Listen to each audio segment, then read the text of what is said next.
Question. If these two ball python hatchlings are siblings, why do they look so different? Stick around to find out.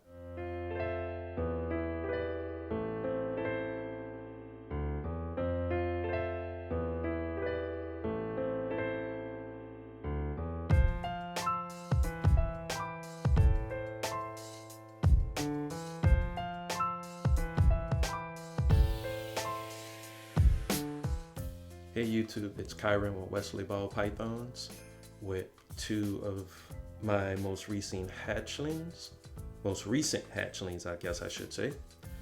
This is, if you've been watching my videos, you may recognize this little hatchling. This is AS3, and this hatchling is, trying to get its head, there we go, is AS4. And they are the offspring of Mansa, who is my pewter belly, I'm happy to say, pewter belly, double het albino clown, paired with my albino inchy het clown, female, Ahsoka. And those of you that have worked with ball pythons, you know the answer sort of to the question I posed at the intro, why they look so different. The quick answer is this individual has albinism and this one doesn't. This one is unable to produce melanin where this one is. You can see those beautiful blacks, some nice flaming too, I might add, but some really rich contrast with the blacks and the yellows. And you see an absence of black outside this little bit of substrate on this little one, an absence of black where the white would have been. And again, the quick and easy, simple answer to the question is that one produces melanin and one doesn't. But thanks to the amazing work done by the Ball Pythons Genetics Project, led by Dr. Hannah Seidel and done with undergraduate students at the university at Eastern Michigan University, which is pretty awesome, we know exactly what gene is responsible for the differences we see here. And in this video, I won't go into details in terms of the molecular explanations for why that change shows up. What I will do though in this video is talk about how the changes or the differences in that gene, which is the TYR gene, leads to or is passed down from one generation to the next. And I want to do that by using modeling clay to model chromosomes, genes, and of course the different alleles for a particular gene. So let's jump into that. So I came up with a model to explain using molding clay. There's a lot of stuff going on here, so I'm going to walk you through it. So as I mentioned, the gene that's responsible for providing instructions to produce the enzyme tyrosinase, we call the TYR gene. Again, we know this because of the great work done by the Ball Python Genetic Project here at Eastern. So I represent the wild type version of the gene, which we will call the wild type allele. Alleles just refer to different forms of the same gene. So the wild type allele is represented with this black band. So you'll see the black band here on one of Mansa's chromosomes. Actually, I'll get to that in just a little bit.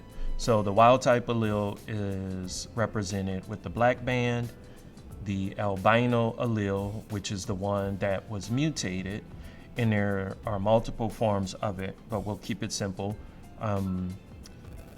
mutated, and so the instructions in that TYR gene can't make the tyrosinase protein. We're going to represent that with the red band here. Now let's go down to Ahsoka's genotype. A genotype is essentially the combination of genes that an individual got from both of their parents.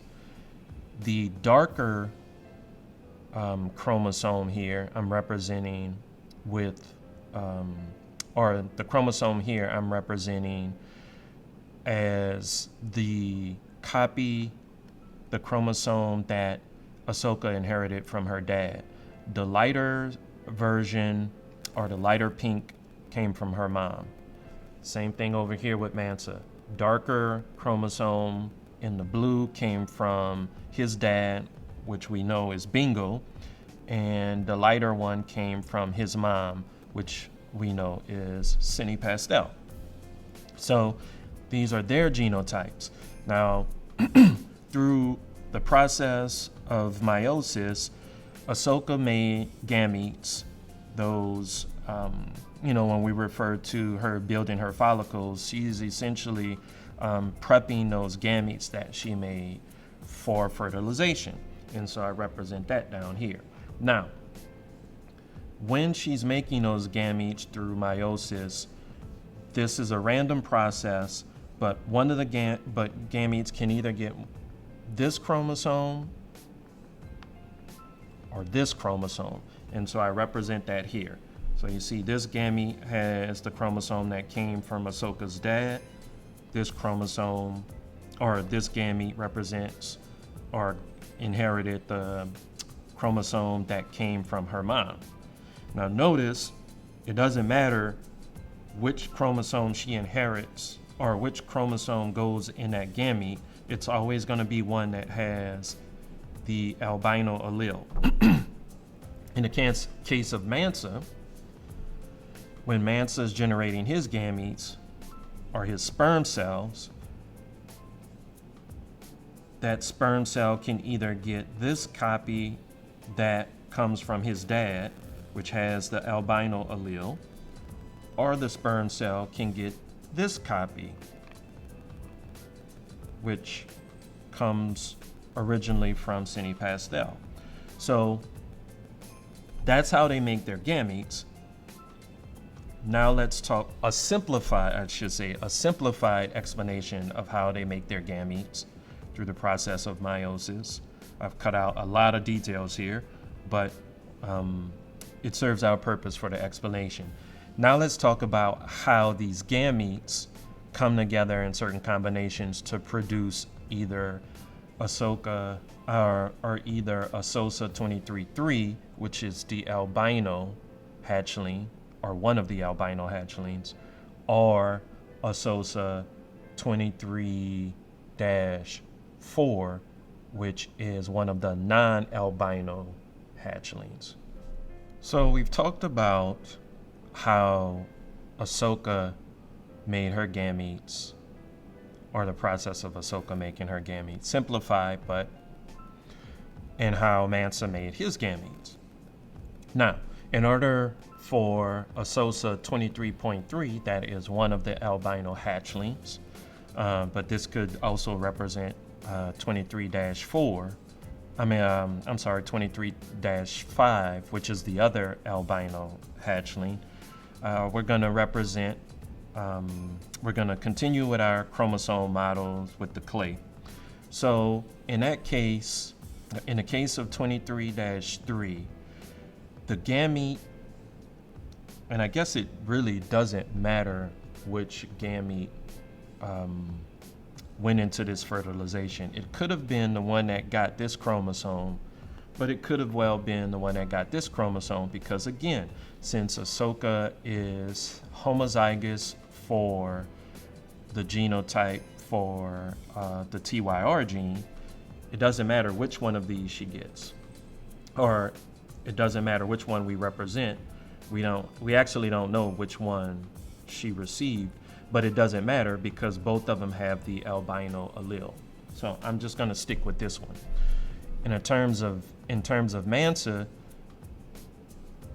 the sperm that had this copy of the TYR gene had to fertilize this gamete, this one of Ahsoka's gametes, to produce the egg that then developed into Ahsoka 23.3. Because again, albinos have to have 2 copies of the mutated TYR gene in order for the albino phenotype to show up. And again, the reason for that is because these 2 versions are essentially dysfunctional instructions for making the tyrosinase enzyme. And since both copies are dysfunctional, there's no way for this individual, in this case, Ahsoka 23-3, to make tyrosinase. And if you can't make tyrosinase, you can't make melanin. Now let's look at how Ahsoka 23.4 was made. Okay, in the case of Ahsoka 23.4, that is one of the 4 non-albino hatchlings.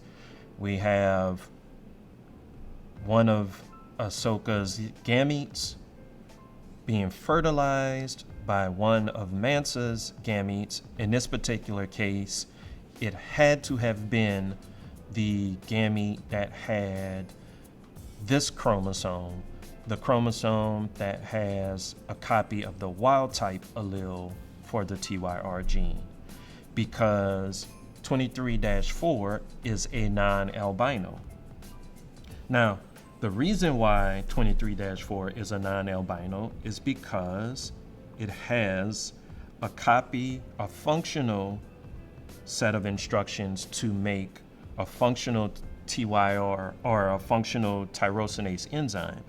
And that means that this individual can still make melanin because this individual can still produce tyrosinase. And so that's why Ahsoka 23-4 does not have the albino phenotype, because it's still making melanin thanks in part to its ability to still make tyrosinase. The tyrosinase enzyme, remember, is essential for making melanin. And so we know this is the genotype for Ahsoka 23-4 and its other non-albino hatchlings, because they have to have a copy of instructions that can make a functional TYR gene. And that's the explanation for that particular phenotypic difference, albino versus non-albino, in a nutshell. So, as I said, it isn't a complete explanation. This one's looking at me like it's ready to light my face up. So it's not a complete explanation. There are some molecular aspects or molecular components of the explanation that I haven't talked about. If you want to learn more about that, I'm going to place a link to the ball python genetics project webpage, and also a link to the paper that goes in, the article that goes into detail about the research that was done to uncover what mutations were responsible and in what genes.